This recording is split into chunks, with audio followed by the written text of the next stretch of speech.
Give me a quick talk. Hey, Greg Staley here from Diverge Media. Thanks for tuning in to our live stream of the CPC Leadership Race 2020. Yeah? You ready? Yeah, What's happening? It's all working. We're good to go. Are we live? Yeah, we're live. Hey! All right, Alright, awesome. so cut the both. There we go.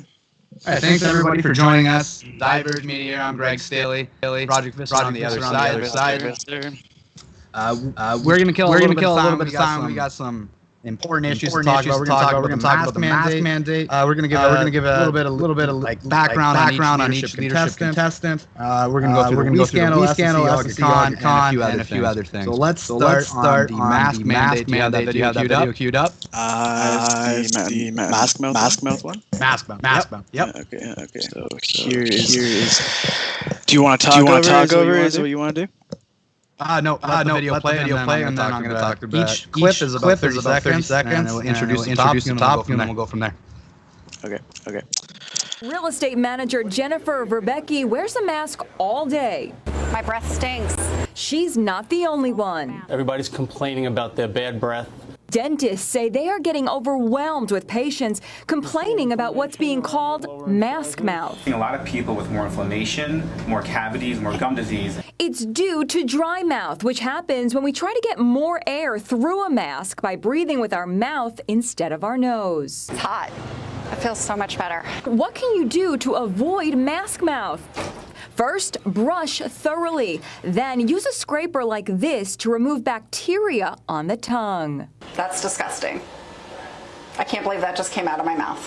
But the number one tip, drink plenty of water. Mask mouth, be gone. Protect me from you and you from me. It traps droplets coming in and out of your mouth, which is how the virus is spread.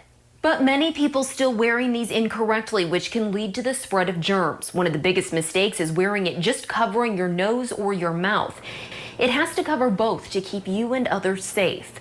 Also, doctors say it needs to be snug to your face, not loose or baggy. Additionally, don't touch the front of your mask while wearing it. This includes taking it off to talk to someone. Doctors with Advent Health in Tampa say it's also critical that you have a clean cloth mask every single time. Cleaning is very simple, can be done in your washing machine with your regular wash. It's been shown to be very effective in taking care of the virus. Dr. Ross also says start with clean hands before putting your cloth mask on, and single-use masks need to be thrown in the garbage after you use them. We have a full list of CDC guidelines and more information right from doctors at Advent Health about the benefits of wearing these cloth face masks on abcactionnews.com/virus. All right, we're back. All right, so that's our introduction to the mask mandate. I thought I clipped together a few interesting videos, and what I found humorous about that, so obviously a lot of the things that are being done with COVID, there isn't a discussion or a debate in the public eye. And this is one of those things that I guarantee wasn't considered. So mask mouth it's from my understanding is from not enough moisture in your mouth and breathing out your mouth instead of your nose, trying to force air through the mask, creates a dry environment, which creates more plaque, and it's leading to more gum disease, inflammation in the gums, and more cavities. And I found it kind of funny at the end of that video there. They're talking about proper use of the mask, and I clipped together two different videos just so you know. It shows her with the mask on the end, drink lots of water, and then I clipped together another video saying not to do these things. This is what doctors tell you not to do. Number one, don't touch the face mask. So on the mask mandate, there hasn't been a consideration or a public debate, but one of the sources I'd like to point our audience to, if they haven't already looked into it, is balanceresponse.ca. Now, the reason I report or I give that information out is that information is a letter statement signed on by the former Deputy Minister of Health for all of Canada, David Butler-Jones. In that letter statement, they outline key areas they think need to change on the COVID policy, and one of them, on masks specifically, was that masks need to have strong evidence to support the mandate of it. The implication being that there isn't strong evidence, and if you know the background into the mask mandate, there isn't an empirical study showing transmission rate reduction within the mask. Is there any other things you'd like to touch on the mask thing? I know the petri dish one's another one we can touch on. I had some video clips. I didn't. I left the screen share them. Yeah, if you got them, let me know when you're ready. But on the petri dish one, I know that's it's definitely a study people like to send around. But I'd like to point out it doesn't show you that COVID is being transmitted. It shows you that culture, aerosols, the normal bacteria in your mouth. Now that doesn't necessarily mean the virus wouldn't be transmitted. But it could reduce aerosols. Masks are definitely proven to reduce aerosol transmission outward. But that was the video I tried to show you. I don't know if our audience has seen it, but there's a video out there that kind of shows the thermal of mask, non-mask, and aerosol. And the main thing I noticed was the change of the plumes of the aerosols. Now, one of the reasons that concerns me, and this is why there needs to be a debate in the public forum between experts, not like myself, I'm not an expert. I'm merely somebody just giving an opinion. I'm the opinion columnist here at Diverge Media.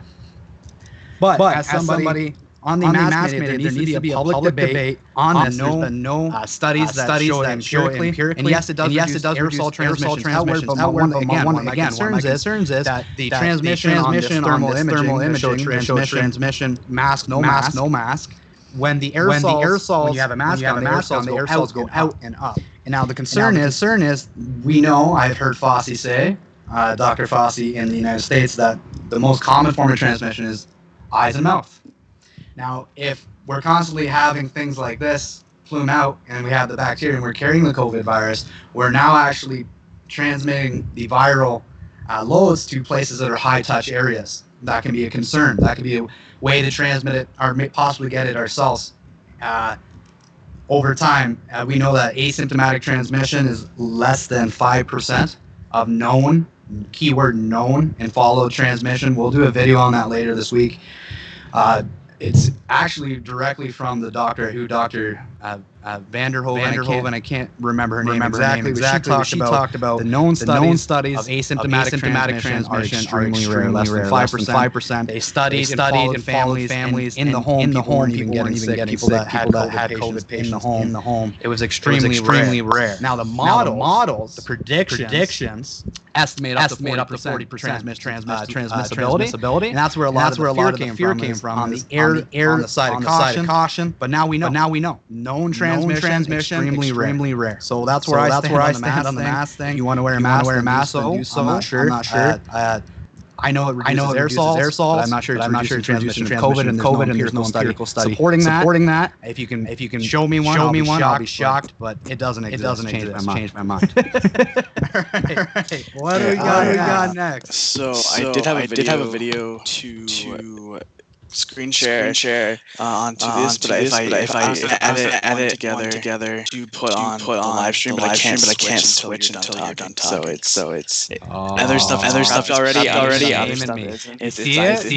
Shame and me. We're working on this guy. I'm not shaming you. Yeah, this is our shameless self-promotion. If you'd like to support Canadian independent journalism, please go to divergemedia.ca, donate-to-Diverge. Thank you in advance for your donations. We couldn't do what we do without you. Tee it up, Tony. I'll put the link in the description. One momento. It's painful because all I get to see is his face.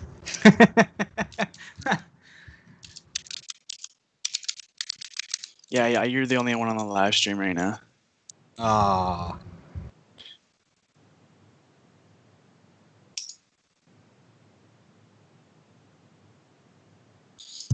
That doesn't really work too well, does it? All right. Anyways, give me a. Okay, we're just gonna. What's up? What's up? Get that. Okay. So if you speak, I know we don't have audio for you, do we? I don't know. Do we? We'll just keep it both. Okay. I'm gonna switch off into getting this video ready. Just hold on 1 second, okay?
Hey. Okay, so let's put that.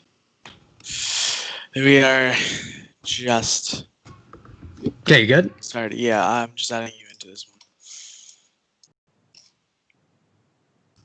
Okay. Videos playing. Are underneath it. Okay. Videos playing. All right. Is this the cough plume? Yeah.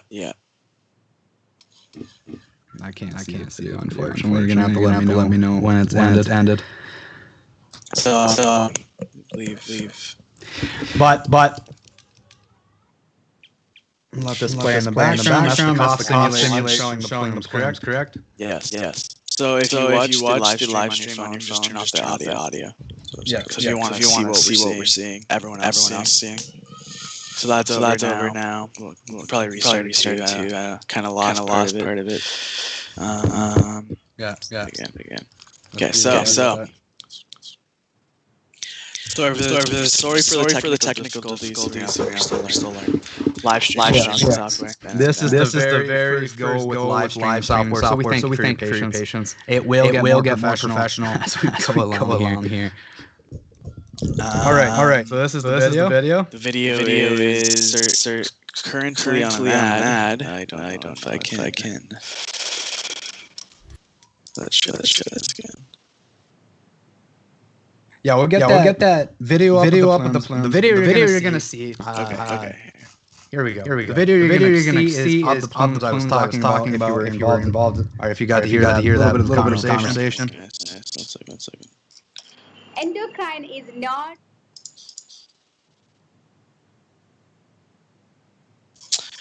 Give me a sec. This is not. I'm not a fan of this software already. Okay. I gotta hold this out for a second. I've never been more frustrated with something in my life.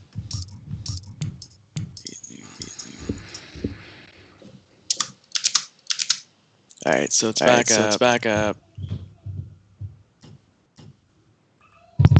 So patient lane, that is the first one.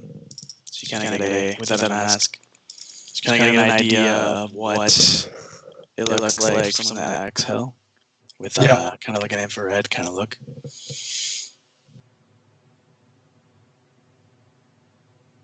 And then the next one's patient lying in a bed with a mask.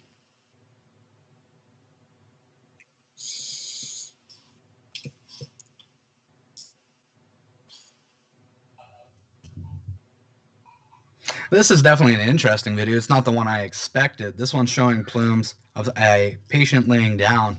The one I seen, oh, here we go, patient standing up. Maybe it is. So this is no mask plume. And as you can see, the outward projection is more. This is true. Aerosol droplets are reduced in the outward motion.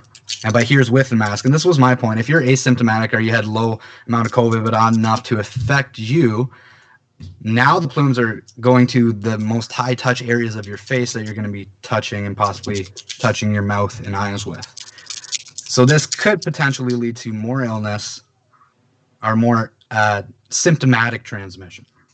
People becoming symptomatic that wouldn't have been. Again, it's an opinion. Take it for what it's worth. All right.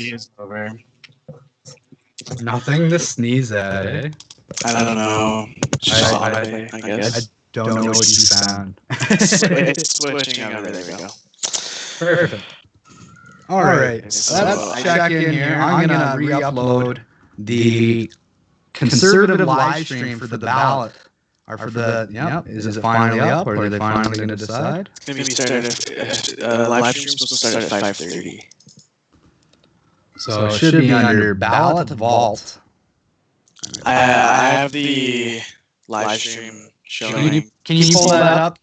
Yep. Can you pull that up and see if they've started with coverage? So now, one thing I'd like to let our viewers know, a little bit odd, I'm going to be covering a story about it later this week. My impression of the camera covering the ballot room was that it would be 24/7 coverage. In fact, that's what it says underneath of it. Well, I went on today to look for the live stream coverage, 11 a.m., and I was on about 30-40 minutes, still wasn't up. So it's clearly they've been taking it down, which in that moment, it's a little bit concerning when the whole point was transparency. And I'm not claiming anything's happened. I'm not claiming any ill will or contesting the results. I just thought that was a bit odd. They put this measure in place for transparency, 24/7 coverage, and then it's not 24/7. Is that the ballot room there? I can get the ballot room up with the other clips you wanted. So, yeah. We're still talking about let's talk about the guy that whoever's going to win tonight is going to have to beat Justin Trudeau. Well, we thought we would remind you. Sorry? So hopefully not too hard. So, we thought we would remind you of all the ethics violations and scandals that maybe you've forgotten about. Probably not. Well, let's start at We Scandal. Can I do screen share off of mine? Yeah, you should be able to, and then I can get that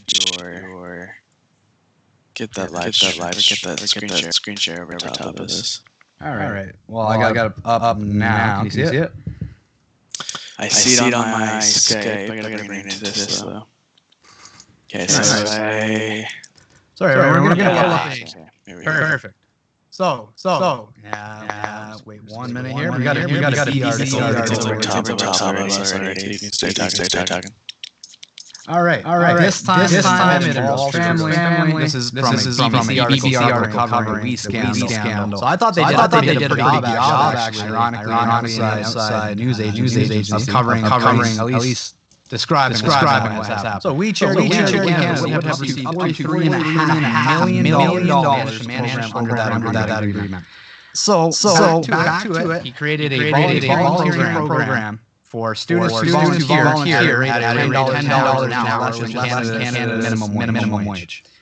For that program that he concocted with members that had paid his family to speak, $43.5 million would have went to charity to implement the program. All in all, $999 was originally marked for the program designed post-second volunteer op. That's what they go. All right, so Marcus, you paid $250,000 for 28 events over 4 years.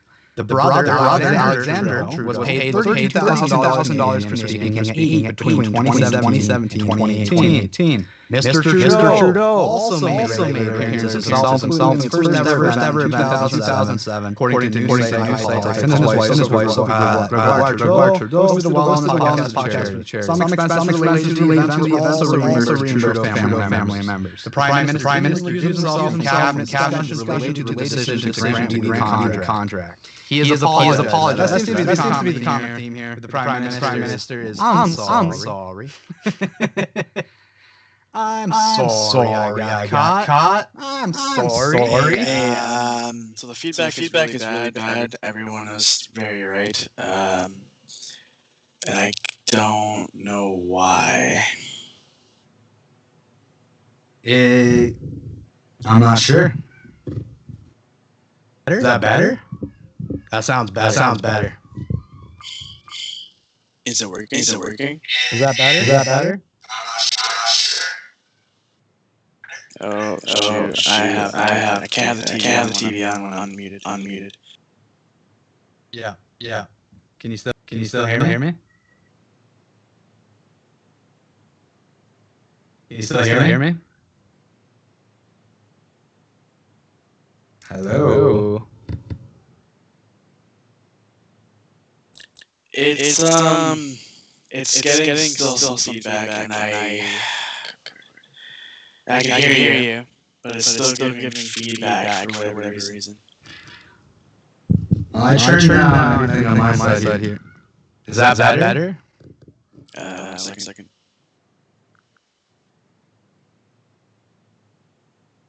I apologize, everyone's still learning here. It's still bad. Still bad. I'm gonna play this something really quick. Apologize, everyone.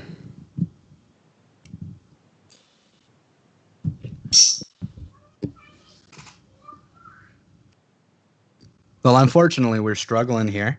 So what we'll do, we'll salvage some of this. We got some good talk points I want to go over, and we'll put out a video on it covering it as well.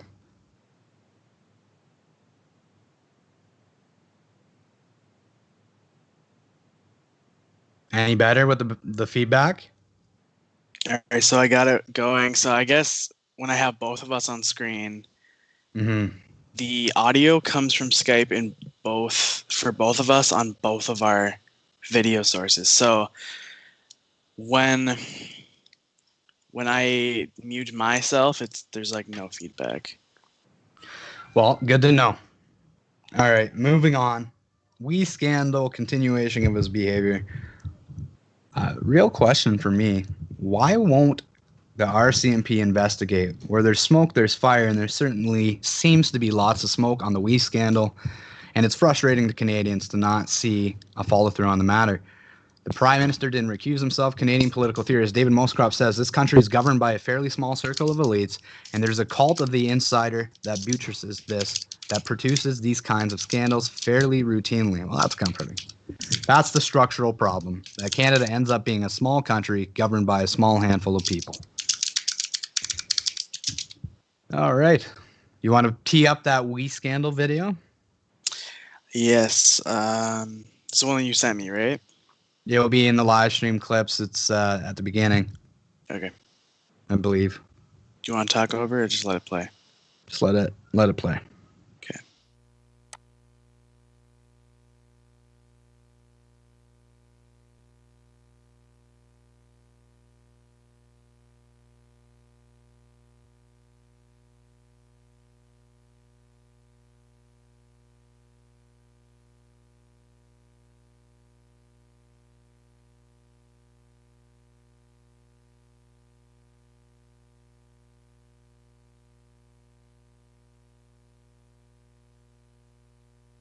Prime Minister, you twice were found guilty of breaking the Ethics Act. After those two convictions, did you decide to read the act? You got 14 seconds, Prime Minister. Yes, I have read the act a number of times. Are you aware of Section 21? Yes, since I've read the act, I'm aware of Section 21. What does it say? I can pull it up for you, but if you have it in front of you, you'll remind me which Well, it says a number that public is. office holder, of which you are one, shall recuse himself or herself from any discussion, decision, debate, or vote in any matter in which, in respect of which he or she would be in a conflict of interest. Now, what you've admitted today is not just that you were in a conflict of interest, but that you consciously recognized in your May cabinet meeting that such a conflict might exist. That it didn't just slide by your desk, that you were consciously aware that there was an inappropriate link to your family that would put you in a conflict. Why did you, at that moment, not call the ethics commissioner and recuse yourself? Nobody believes you when you say you don't know how much money your family has got from the We Group. So you've had a month to look into that. You knew you were going to testify here. Again, how much money total have your brother, mother, and spouse received from this organization? The issue here and what was reflected in the commissioner's report is around our institutions of government, around ensuring that we uphold their independence and uphold the rule of law. That was what I was doing in my role then as the Attorney General. Trudeau has done everything in his power to keep the truth of the SNC-Lavalin corruption scandal from coming out. He has refused to call a public inquiry. He has shut down 2 parliamentary committee investigations into the scandal. He has changed his version of events, shifted blame onto others, and has been caught peddling phony excuses. 1 week ago, I received a letter from a lawyer representing Justin Trudeau, threatening to sue me for my criticisms of his actions in the SNC-Lavalin corruption scandal. If Mr. Trudeau intends to pursue this course of legal action, if he believes he has a case against me, I urge him to do so immediately. I welcome the opportunity to examine Mr. Trudeau in pretrial discovery. I look forward to Mr. Trudeau presenting his evidence to Canadians under oath in open court.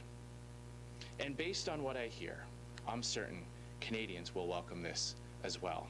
Not only did the Prime Minister accept an illegal trip to a private island, he went there and received additional gifts from someone who is actively lobbying the government. Those are the facts. So will the Prime Minister come clean and tell Canadians, did he return those illegal and unacceptable gifts before he could be lobbied again? I worked with the Ethics Commissioner throughout last year, answering all her questions, putting forward full disclosure, full transparency. She made a report which we accepted, and we followed every single recommendation she made within that report. But Mr. Speaker, as often happens at holiday time, when you're with family, friends, you exchange gifts. And if the member opposite really wants to know, I gave him a sweater and he gave me an overnight bag.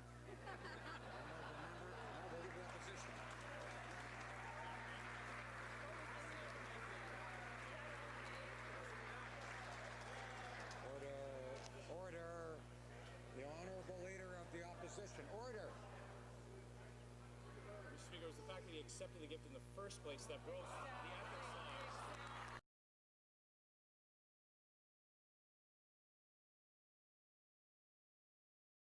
laws. Alright, so I'll get rid of this screen share then.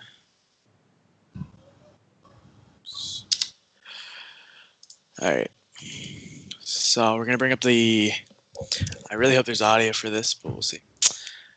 You gonna bring up the CPAC? Yeah, so we're bringing up the live stream from the Conservative leadership. Right now it's gonna be, should be starting right at, exactly right now, so. Browser, add. Let's hope this works.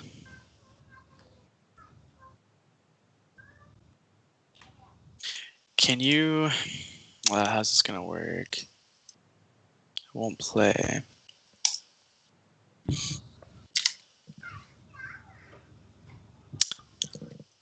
Can you do a screen share and pull that up? Oh, at the CPAC? Yeah, Most websites I can get a video playing, but for some reason this website doesn't autoplay, so I'm gonna have issues pulling this up properly.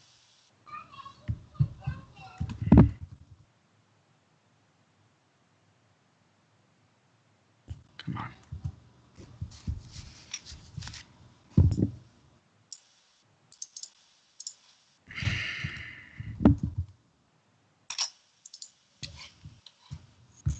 Almost there. Sorry. It's all good. Ballot vault.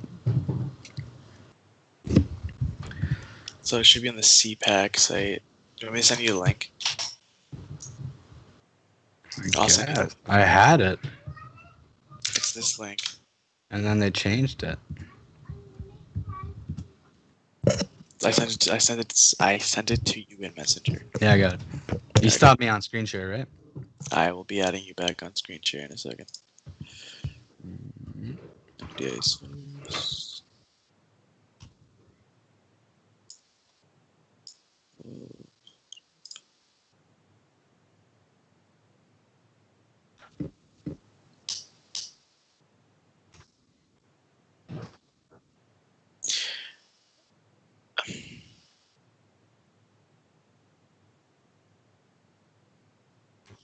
The only thing I don't know about is the audio.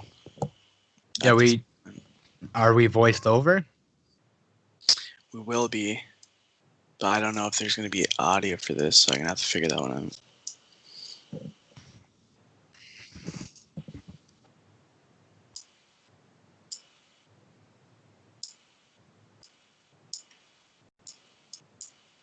So pull you into the corner, me into the corner. Is there audio on your screen right now? I'd assume. Is there any way you can get your mic to pick that up somehow? Is there audio on your screen right now? I'd assume. Okay, turn off the audio on your phone. Yeah, it's not up.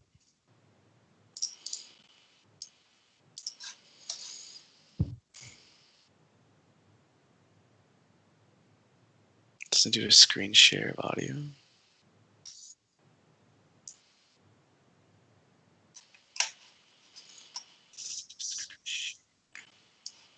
How about now?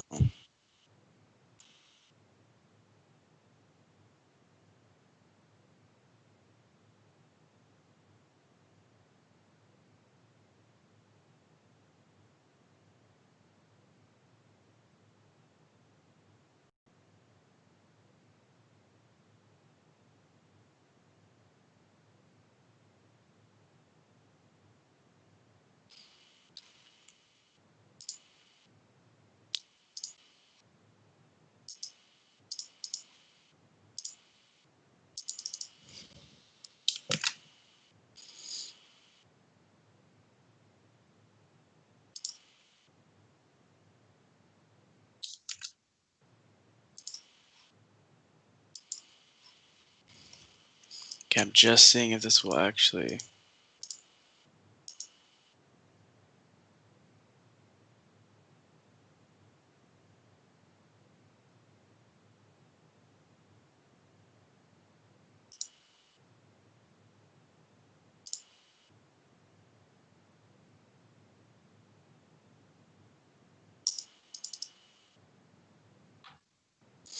Man, I hate this software.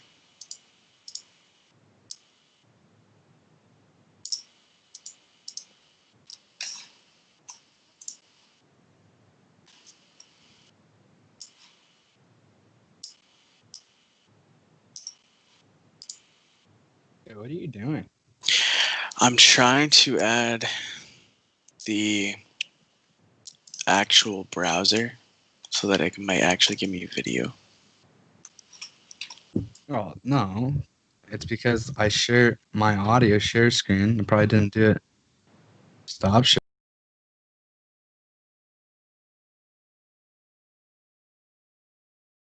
Oh, I didn't know that actually worked. Okay, now we're good.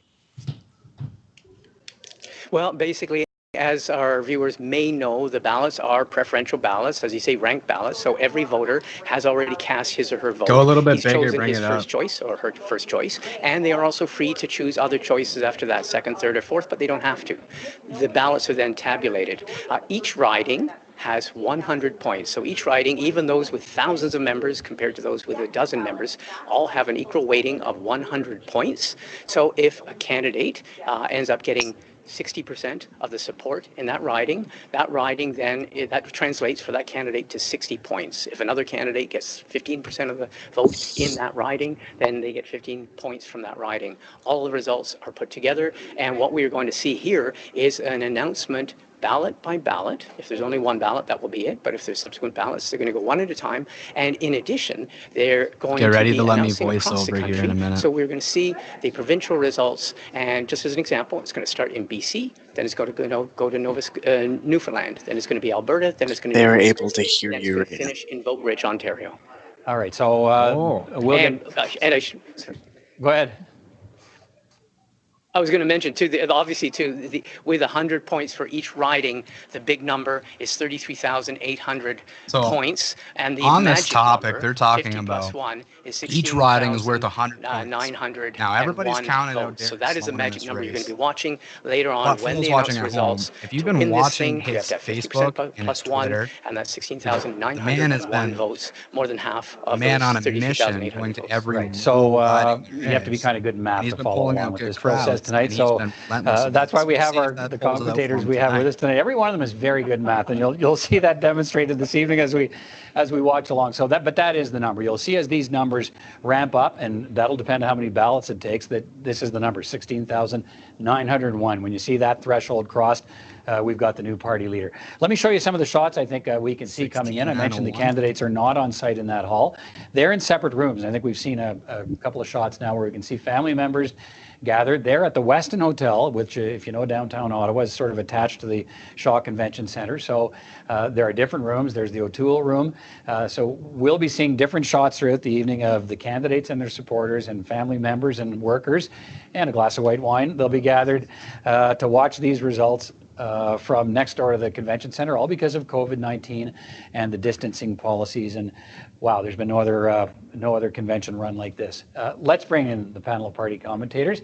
It's a Conservative Party leadership reveal, but the other parties, of course, paying close attention to what happens here tonight. Let me bring them back in. Tim Powers, a Conservative commentator, with me in our studio. Susan Smith, Liberal commentator, and Robin McLaughlin, an NDP commentator, both joining us virtually tonight. And let me start, Tim, with you, and I'll work to our colleagues as well. What are you watching for in the result tonight? Let's start with you. Is this going to be over quickly or not?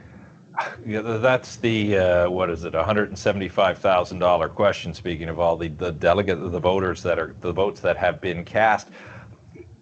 At the beginning of this, I would have thought that was possible, and it may still be possible. It's hard to get reliable data, Peter. So what I'm going to be looking for in that first ballot, if Peter MacKay hasn't won in that first ballot, which was always a possibility, how far along is he in terms of support? If he's in the low to mid 40s, he potentially wins on the second ballot. If he garners then it's probably low going to be mid a 40s longer on the first night. ballot, Also be I'm interesting to watch where Leslyn Lewis is. I think, as your introduction said, and as most people have watched this leadership race, she's impressed a lot of people for different reasons. Has that positive impression that she's created been able to see her leapfrog Derek Sloan and get very close to, if not in front of, Erin O'Toole? So I'll be looking for that when the first numbers are brought to us. All right, Susan Smith, what are you watching for in this race tonight?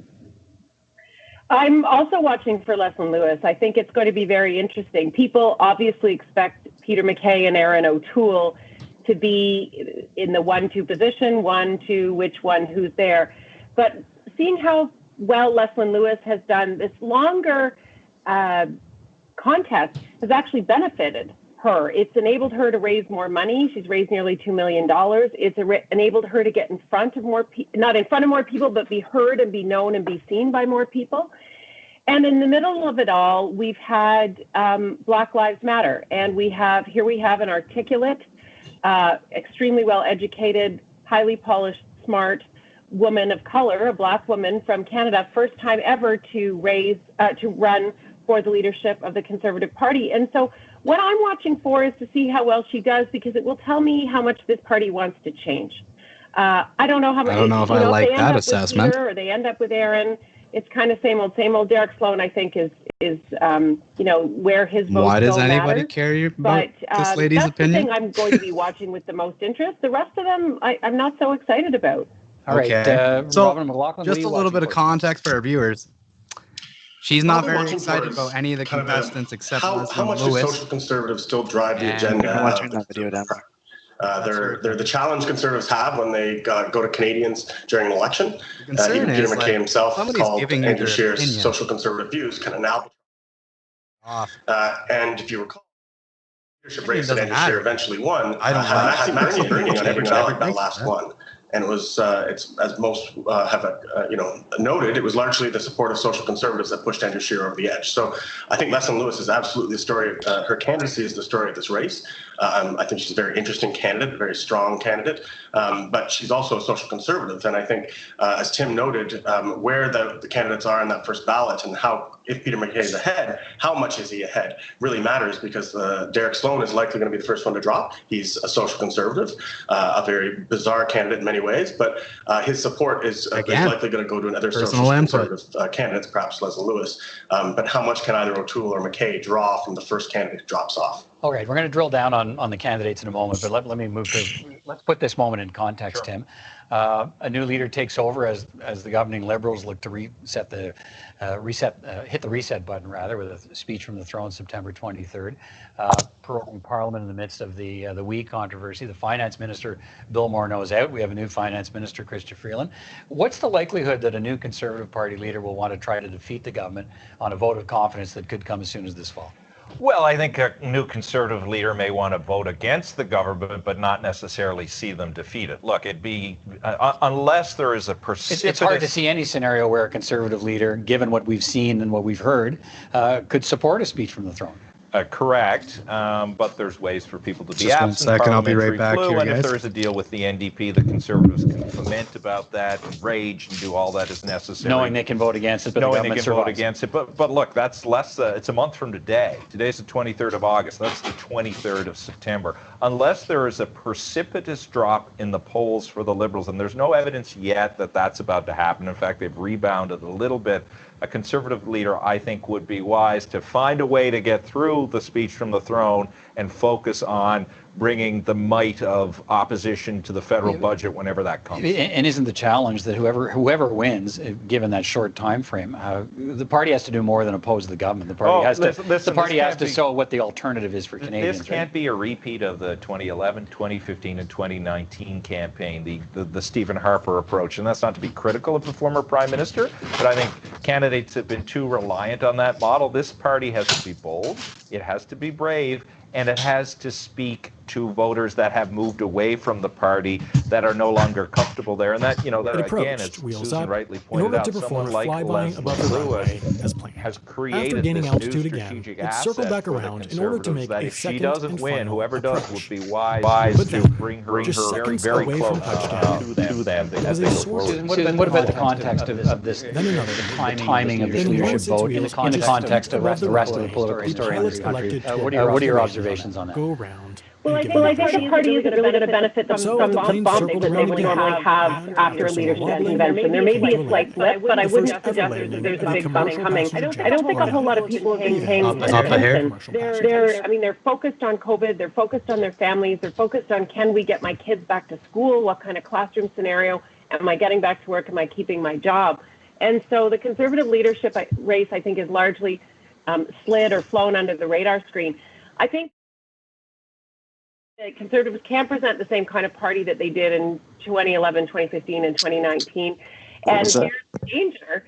They may just elect Peter MacKay or Aaron O'Toole as a new leader, and they were part at least of the 2011 and some part of the 2015 campaigns.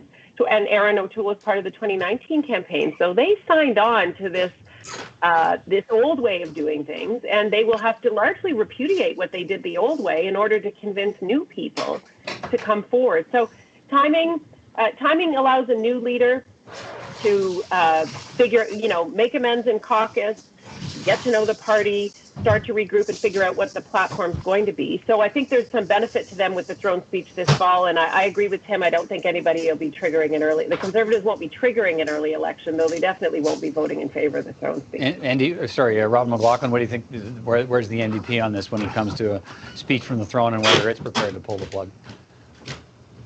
Well, I mean, the NDP, I think, was wise to kind of strengthen their negotiating position with the Liberals by demonstrating that almost paid off all their campaign debt, fundraising is going well, and the NDP is prepared for an election, as any, I think, smart party would be in a minority situation. In doing so, as in just kind of signaling, don't count on us to support the government. We're ready to go to the polls if we need to, but that's not what Canadians want right now. They're looking to their government to support them. They're looking to their government to chart a path forward, and I think you'll see the NDP negotiating with the Liberals to ensure that Parliament works for Canadians at this kind of anxious time. So that puts the Conservatives in a difficult spot, as Tim noted, and I think Susan noted this as well, that they can't vote for this government after demanding everybody resign, but they certainly don't want to go to the polls before their new leader has built their brand and charted some kind of a vision for what they're for, not just what they're against. All right, let's take a closer look at the candidates, because not everybody watching will necessarily be plugged into the Conservative Party and what it's been doing. So to a wider audience, who are these people we're talking about? So let's talk about Leslyn Lewis. Here's what you need to know. She's 49 years old. She's a lawyer with degrees in law, environmental studies, international law as well. A former 2015 Conservative Party candidate in Ontario in the riding of Scarborough Rouge River.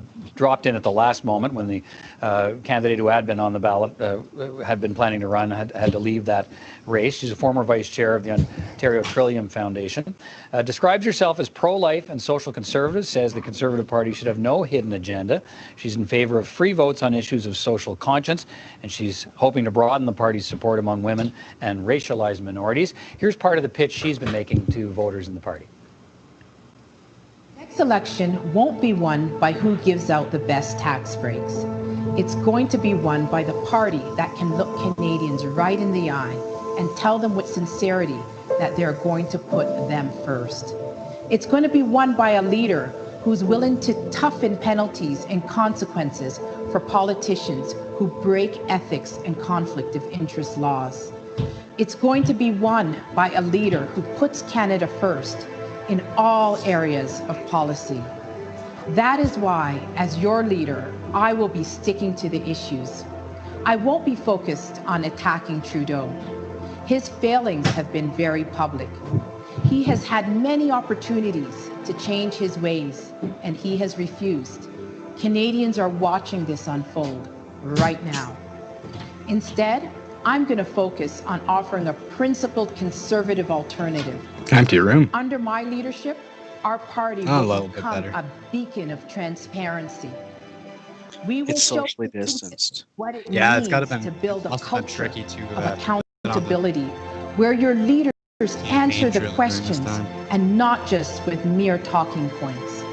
We will lead by respecting freedom of speech, and we will value diverse opinions and a healthy debate. Canadians will no longer be walking around on eggshells in fear of being punished. So let's talk. Saying the wrong thing. What are your opinions on Leslyn Lewis? We will no I'm just longer waiting be for this to finish, and then I'm by actually race, ethnicity, go directly to other her labels platform that website. differentiate us. From there. We will show Canadians that our unity is indeed our strength. Wow. We will demonstrate that a country where each region is pulling together instead of pulling apart is a Canada where we will all prosper and achieve great heights. We are going to win the next election by building a strong, principled, conservative government based on policies of courage, compassion, and common sense.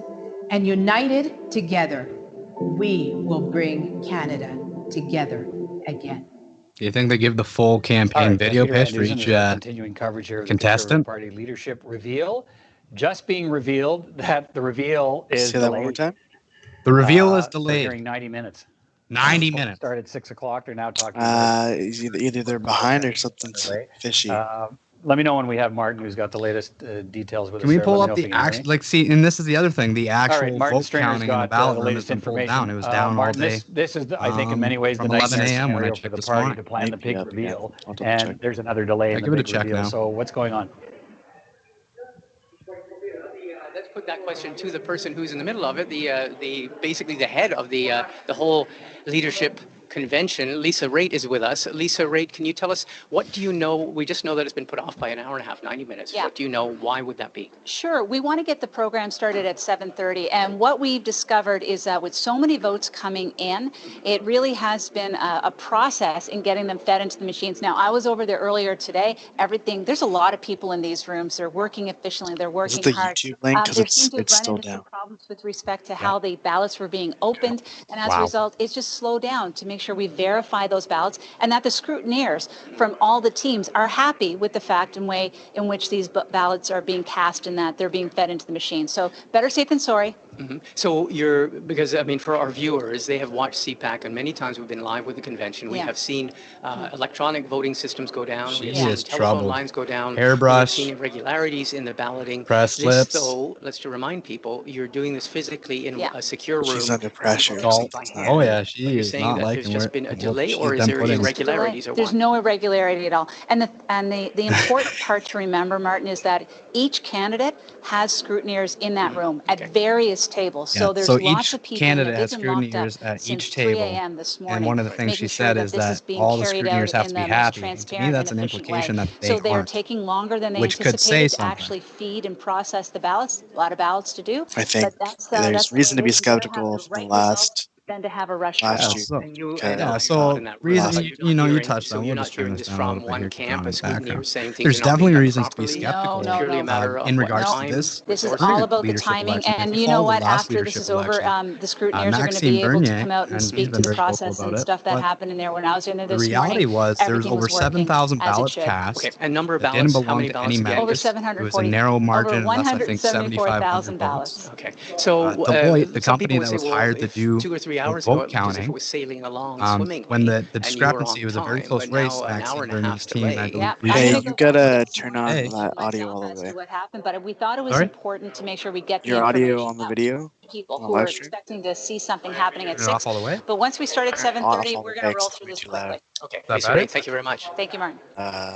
Peter, that's Lisa Raitt. She's the head of the leadership coordinating committee here, and giving us the latest in terms of that delay. Now confirmed, 90-minute delay. So the actual proceedings won't start, instead of 6 o'clock Eastern time. They'll be starting at 7:30 All right, Eastern kick it back time. to us you, then. Peter.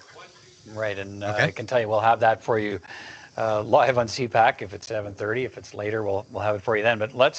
So Tim, I mean, these things happen, I guess, but they seem to happen a lot at these kinds of conventions when.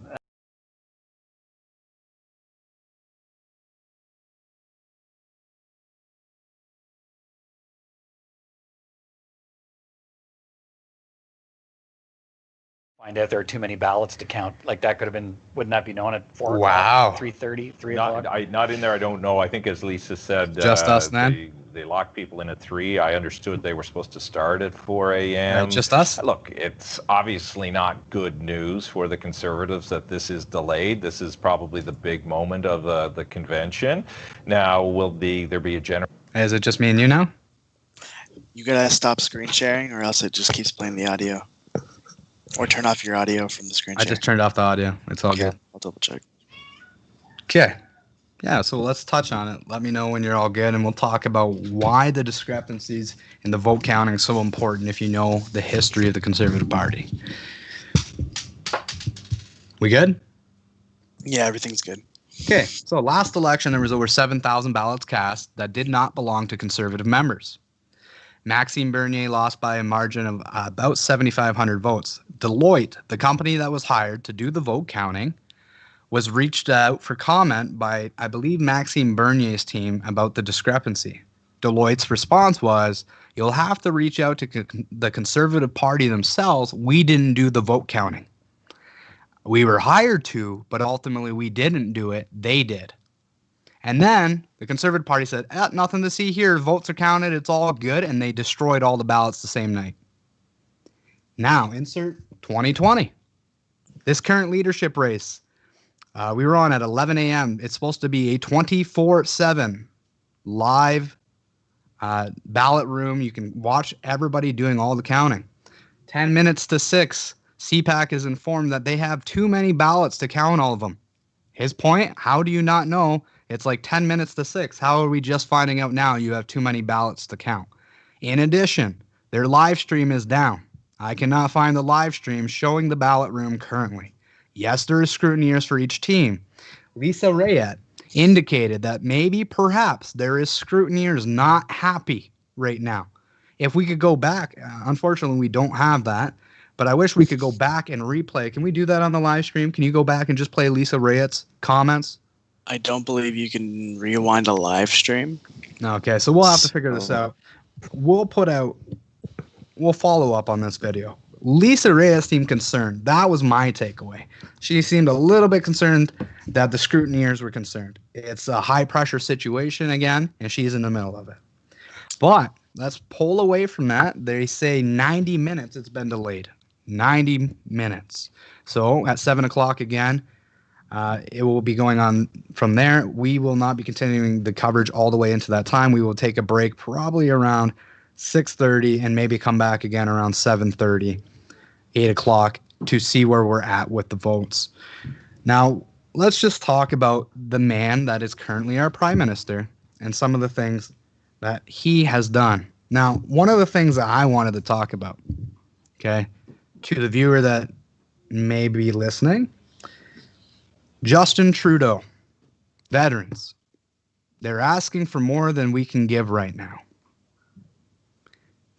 We have spent on COVID policies trying to protect people from COVID more than both world wars combined. I have a question for the Prime Minister. Are veterans still asking for more than we can give? I don't know how it doesn't make everyone angry. We don't even have enough money to currently have a proper Navy to send shipments and supplies if we were to get in a war. Let that sink in. We don't even have the planes. That's scary. To protect our sovereignty in the Arctic. They canceled the program that used to have, it was 2 planes from like the 80s that used to go over the Arctic, and they like, hey, we canceled the program. Well, why'd you cancel it? I'm not saying Trudeau government. I don't know who canceled it. I just know it was canceled. Or why'd you cancel it? Well, you know what? We were seeing some vessels coming into our territory, but not enough. There wasn't enough Chinese vessels to merit keeping the program open. It was too expensive.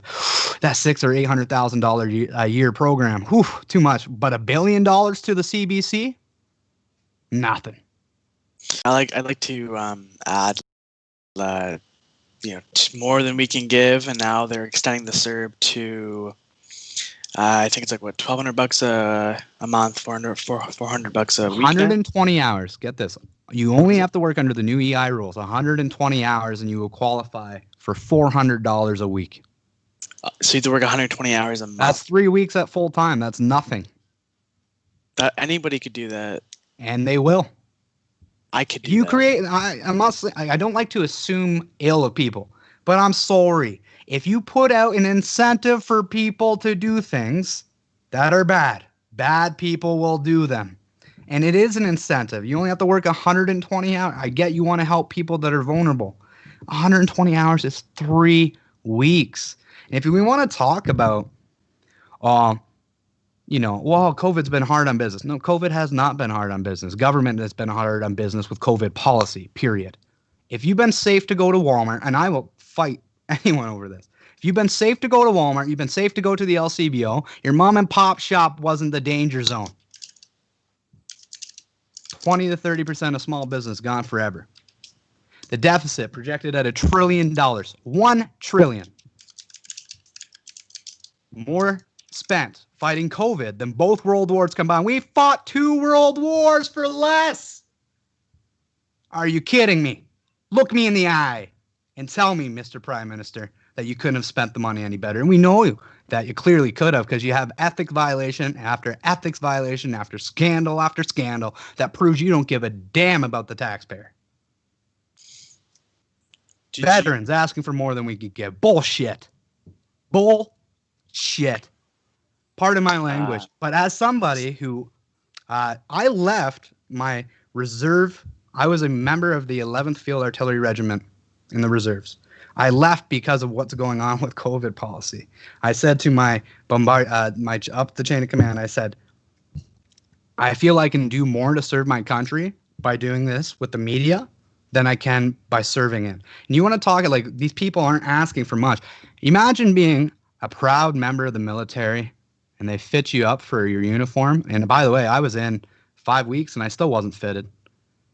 Imagine being a proud member of the military and they give you a used uniform. That's one thing if you get a brand new uniform and then a used one as your second or your third set.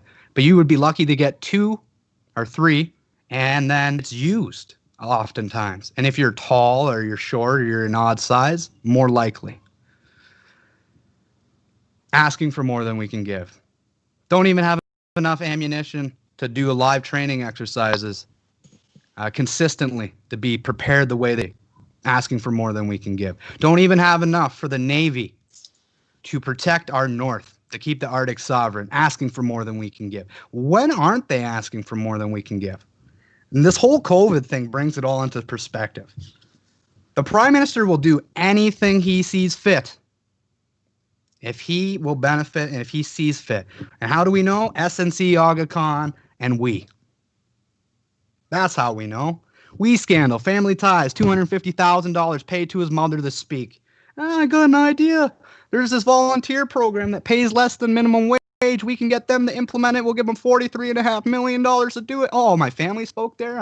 Was that a conflict? I didn't know. Sorry. I'm sorry. Everything's okay now. Not really.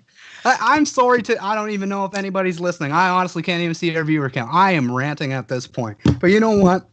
Fine, so be it. I have not spoken my mind for so long. SNC. Let's talk about SNC. Okay. Well, time to screen share. All right, back into it. SNC Lavalin. Who is the company that Trudeau was so adamant that needed to be protected? Does anybody remember? Can you see my screen? Can you pull up my screen now? I own the screen share. Again. Yep, screen share again. All right. So SNC Lavalin, Trudeau said was all about jobs. It's all about saving jobs. Well, yes, jobs are important. However, who is the company that we are trying to save the jobs for? SNC Lavalin. SNC Lavalin paid for Gaddafi's son debauchery while he was in Canada. Receipts show $30,000 in payments to Saudi Gaddafi for sexual services he obtained in Canada in 2008. Yep, that's the company. That's the company that Mr. Trudeau wanted to save all his jobs for. And what did he want to do?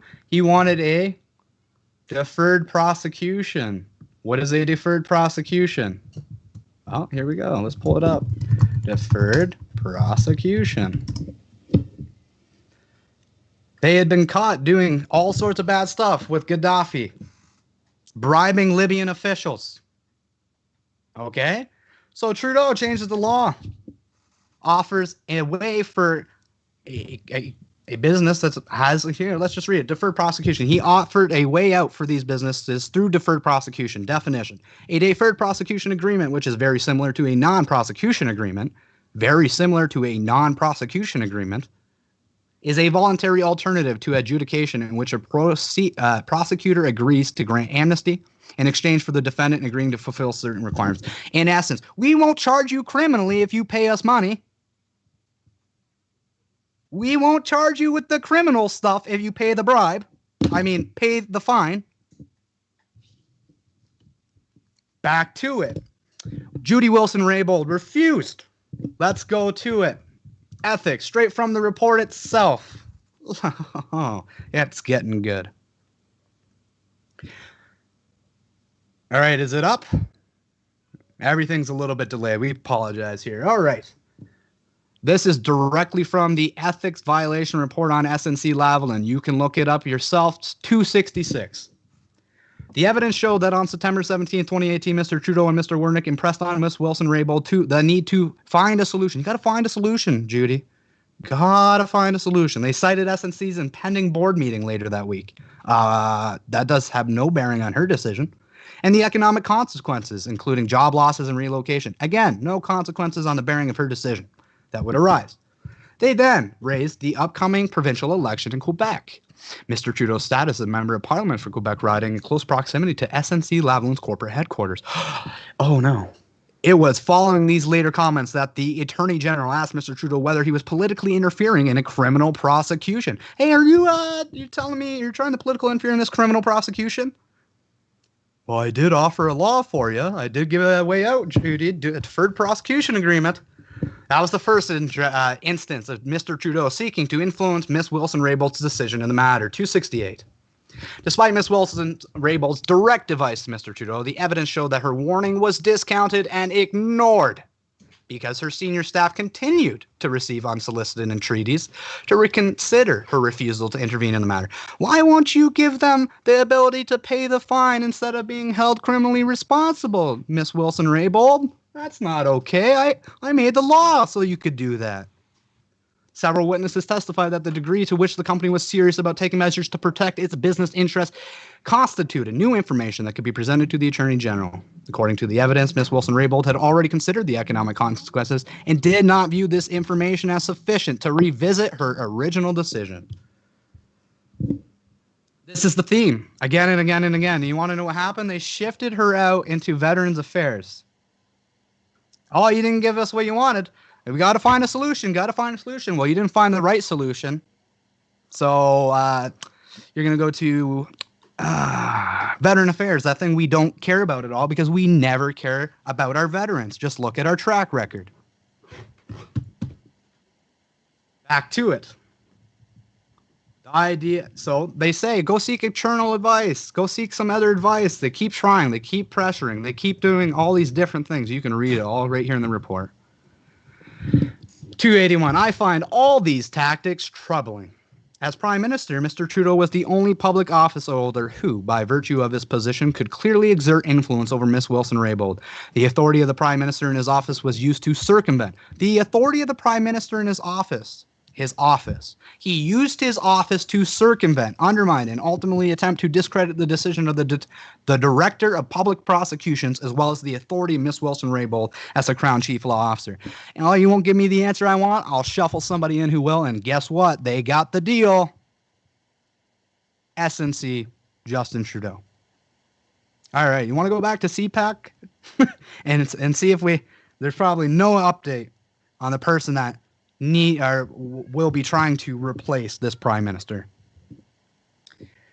Well, yeah, let's go back. They're talking about Peter MacKay right now. All right, let's tune in. We're going to go back to the CPAC coverage. Thank you for tuning in to Diverge Media's coverage of this. We're going to be tuning in and out, talking about the ethics violations of Justin Trudeau, in addition to the CPAC coverage of the Conservative leadership race. Thank you.